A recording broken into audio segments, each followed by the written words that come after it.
The last video dealt with how to balance the elements of your composition.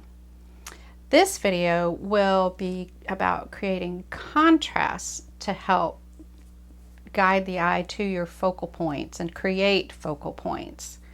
Now, contrast kind of covers a wide range of variety of subjects and different ways of being able to do this.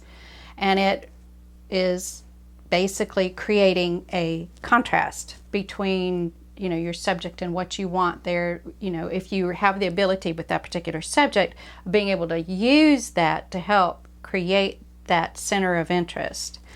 Now, one way of creating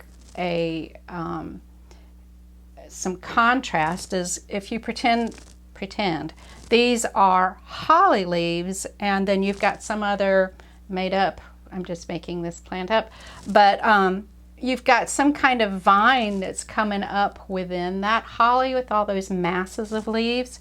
You can see how all these little elements help guide your eye around. And your eye stops here, but it continues to move up through here and then really rests right in here and then just drops back down. So I'm going to pause for just a moment and let you work out how your eye flows through the composition, because a lot of times it's different person to person. And you may find that this is the place that you stopped. And if we take this out, you can see how this shape now really does become more of a center of interest. That is the only spot there that looks like that. So your eye stops there. So I'm going to stop for a second, give you a moment.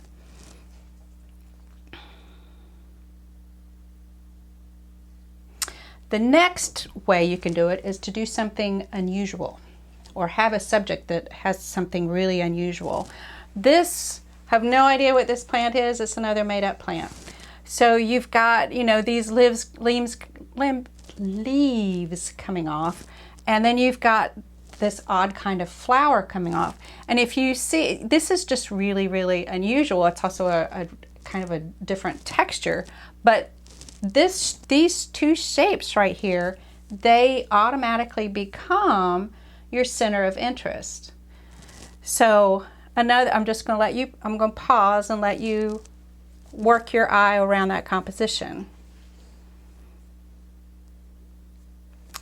Another way of doing this is to, this is a theme of twigs, and you've got a bunch of twigs or dead weeds or something, so you've got a bunch of weeds that are the same, and then you introduce a different element. Like it might be all of these may be within the same genus, but you've got one that's a different species. So you can create, this is so different. The value of it is so different. It's heavier than all the other little delicate leaves. So automatically your eye stops there.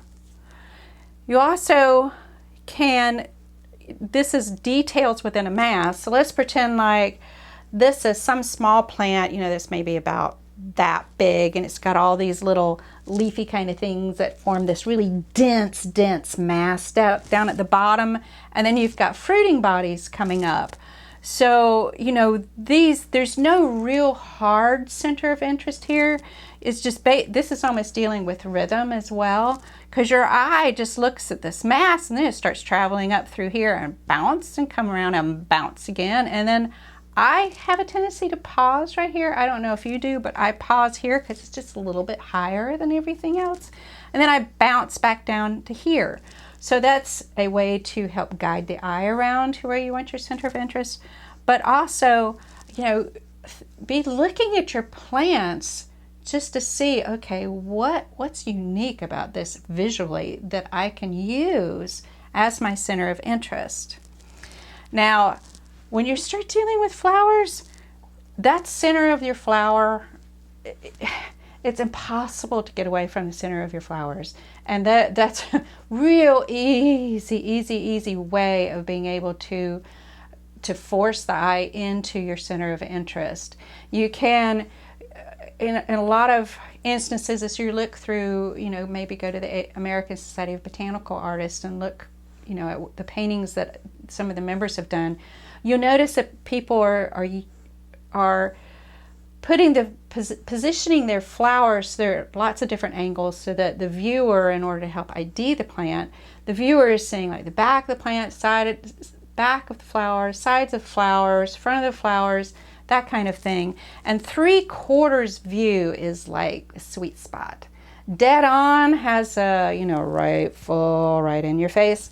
That has a tendency to make your eyes it creates a dead stop. So 3/4 is just kind of like this sweet area. So you can really tell. I mean, you're looking at, this is some of the details from the interior of a dissected flower, or it could be the fruiting bodies. But you can see, you look here, but then you come up here, you stop right here. I mean, those stamens, they just, bing, because they're different. They're a different shape within the flower itself. And you see this flower, but then you bounce back down to here, and you just continue to circle around.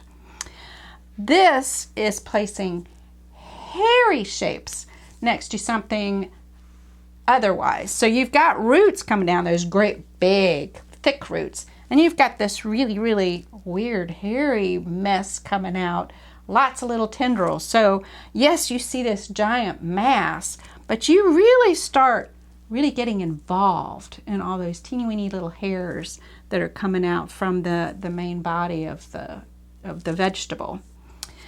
This is where you're playing with a solitary shape. You're separating this shape out away from, the other subjects. That's another way of creating some contrast within your composition.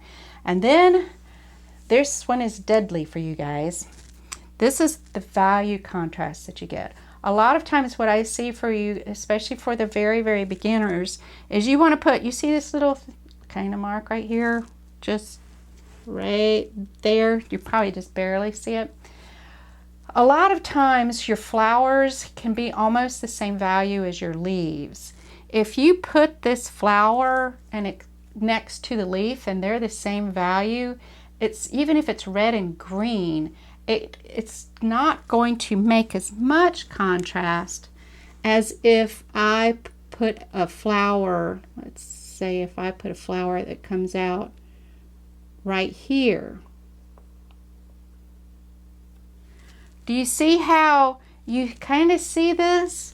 We can come up here and do another one that's...